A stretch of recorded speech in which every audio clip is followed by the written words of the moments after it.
A paz do Senhor a todos, eu sou Josué Rodrigues e é um prazer estar mais uma vez aqui junto com vocês. Quero parabenizar todos os professores que têm me ajudado e participado desse canal EBD em Casa, né? Durante todo esse trimestre nós estamos aqui trabalhando nas lições e eu quero agradecer a todos vocês que têm participado juntamente comigo, principalmente aos professores no qual eu tenho a honra, né, de estar à frente deles, coordenando 43 professores ali na congregação, e é um prazer muito grande de estar ali dirigindo e ajudando esses professores. Hoje nós estamos finalizando mais um trimestre abençoado, não é? Que nós aprendemos muito nesse trimestre e iremos trabalhar esta última lição que fala sobre o cultivo das relações interpessoais. Eu tive um probleminha de gravação no meu estúdio, né, no estúdio, e por isso estou gravando aqui esse vídeo, mas certamente estaremos normalizando e estaremos bem melhor para a honra e a glória do nome do Senhor Jesus. A lição de hoje vai falar sobre essas relações interpessoais. O primeiro tópico e subtópico aí vai falar sobre a valorização, né, da pessoa em detrimento das coisas. Vivemos aí tempos difíceis onde as pessoas valorizam mais o ter, né, em vez do ser. Valoriza mais as coisas em vez das pessoas. E isso é um mal que também tem chegado nas nossas igrejas. As pessoas têm trazido isso para dentro da igreja. Então, a lição de hoje vai nos alertar sobre essa questão, para que a gente para que nós possamos estar atento, valorizando os nossos irmãos, independente das posses que ele possua. É triste quando nós vemos pessoas que têm valorizado as outras por aquilo que ela pode oferecer.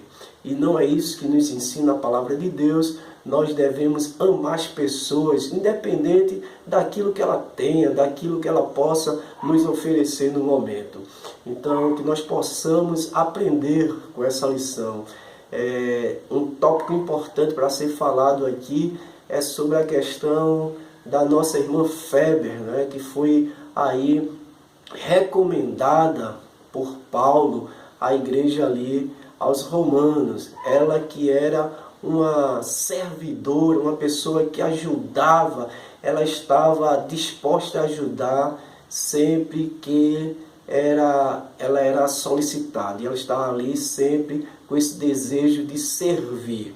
E aí surge a questão do termo diáconos, né, que também se remete a essa questão de servir, significa servir.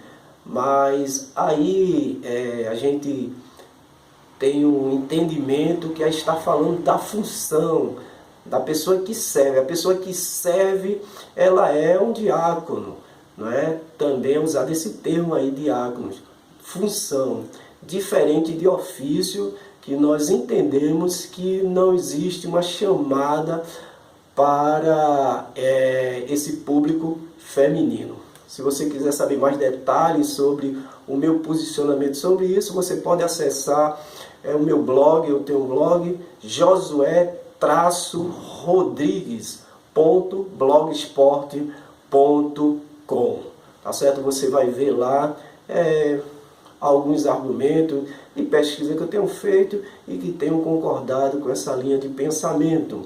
Um outro subtópico vai falar sobre o valor da mulher. O valor da mulher é indispensável, a mulher na comunidade cristã, na nossa igreja.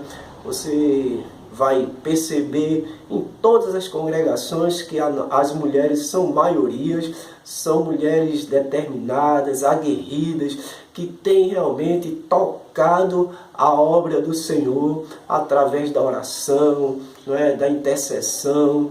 e tem ajudado bastante a mulher aí nas congregações. E Paulo vai reconhecer esse valor da mulher ali, naquele casal de Priscila e Áquila, né? E Paulo vai sempre recomendar a Priscila ali como uma pessoa que tinha um valor importante. Então, nós entendemos também o papel da mulher, a importância da mulher em qualquer trabalho que você pensar na igreja. Certamente as mulheres estão lá com a maioria.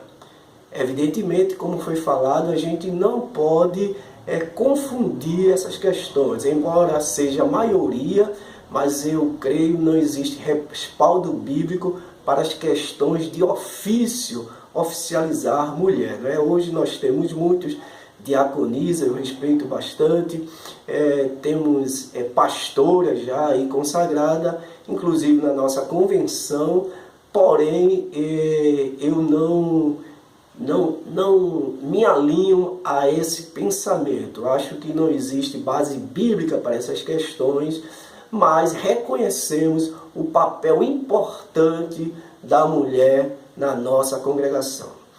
Vai uma fala aí, o que dá certo, você pode pensar, né, em algumas congregações onde mulheres estão ali dirigindo a congregação, são pastoras, e está dando certo.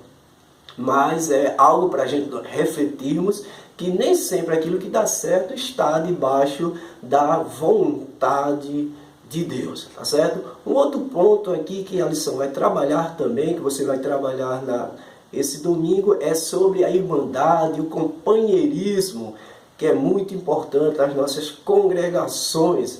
É a ajuda mútua, né? Você sentir a dor do outro, do irmão, é você entender o seu irmão, né? Essa questão do companheirismo que deve existir nas nossas congregações, a fim de que nós possamos ter uma igreja forte, uma igreja mais unida, não é? Então é importante trabalhar essa questão da ajuda mútua. Nós sentimos a dor do nosso irmão quando nós paramos para ouvir nossos irmãos, e certamente quando você parar para ouvir o seu irmão do lado, você parar para escutar os seus problemas, você vai ver que vai sentir a dor dele, e certamente o Espírito Santo vai tocar em você e você vai ficar mais em harmonia, companheirismo, o sentimento de companheirismo vai aumentar na sua vida. O problema é que nós muitas vezes estamos muito individualistas, não paramos para ouvir nossos irmãos e sentir a dor dos nossos irmãos. Então que nós possamos despertar essa questão da irmandade, do companheirismo nas nossas igrejas. Tem um fato muito triste ainda dentro aí dessa questão, só uma questão de reflexão. Eu tenho sentido isso, líderes, não é, que têm ciúme dos seus liderados. Tem líderes que sente-se mal quando vê um liderado com a desenvoltura, com um talento, né, que Deus tem dado, e ele fica como que enciumado e querendo ofuscar o irmão. E nós precisamos parar com essa picuinha, essa desavença, não é? E nos unirmos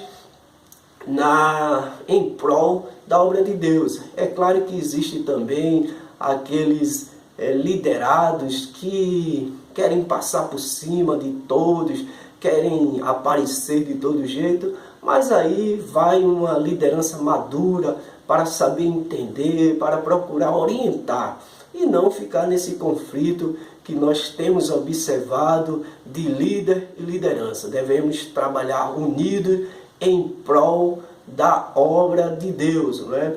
E quando o outro tópico vai falar sobre o individualismo, quando existe essa questão do individualismo, né, do estrelismo, a pessoa querendo ser sozinha, isso só vai prejudicar a obra de Deus. Nós precisamos nos unir, né, e cada um com seu talento, né, conforme Paulo vai falar, nós somos um corpo, cada um tem a sua função, nós devemos nos unir em prol do Evangelho do Senhor Jesus Cristo. Lembro-me de uma ilustração que eu vi há tempos atrás, onde duas pessoas se perderam, de repente se depararam num campo aberto ali, e em frente a eles estava um leão faminto, furioso, na frente deles, e de repente um dos amigos ali se abaixou, pegou o tênis que estava na mão, se abaixa e começa a colocar o tênis no pé.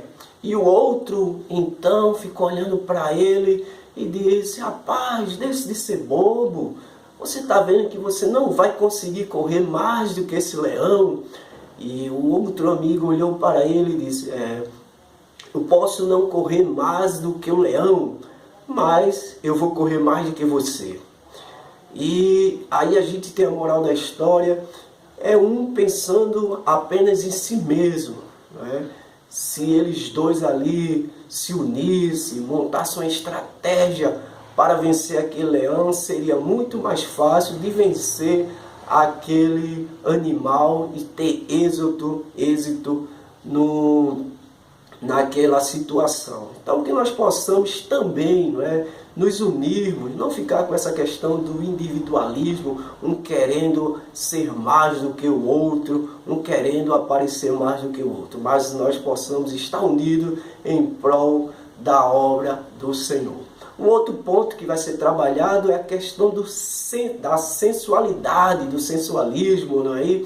E aí a lição vai trabalhar essa questão dos gnósticos aí, que era uma seita herética, uma seita que dava muito valor à questão do intelecto, do imaterial, e por isso andava o seu corpo, eles usavam de todo jeito, né? E aí a questão do sensualismo era bastante forte nessas questões aí do gnosticismo. Hoje, eu acredito que nós não temos muito forte essa questão dos gnósticos, né, dentro das nossas igrejas, mas o sensualismo, a sensualidade está presente ali de forma contundente, infelizmente, em nossas igrejas. E aí vai um pensamento meu, que aí não é por falta, não é dessa questão de você valorizar mais a questão do imaterial e desprezar, não, é uma questão mesmo de falta de temor mesmo a palavra de Deus, e muitos têm relegado isso, têm usado aquela frasezinha, isso não é nada demais, e têm andado de todo jeito. Principalmente aí vai essa questão, as mulheres, não é? As mulheres, essa questão do sensualismo é muito mais forte nas mulheres, devido suas roupas, não é? E tudo mais, e aí as mulheres devem evitar essas questões. Os homens não tem muito essa questão da sensualidade na roupa, é mais uma questão realmente de pecado mesmo, de falta de temor dos homens. Muitas vezes, muitos homens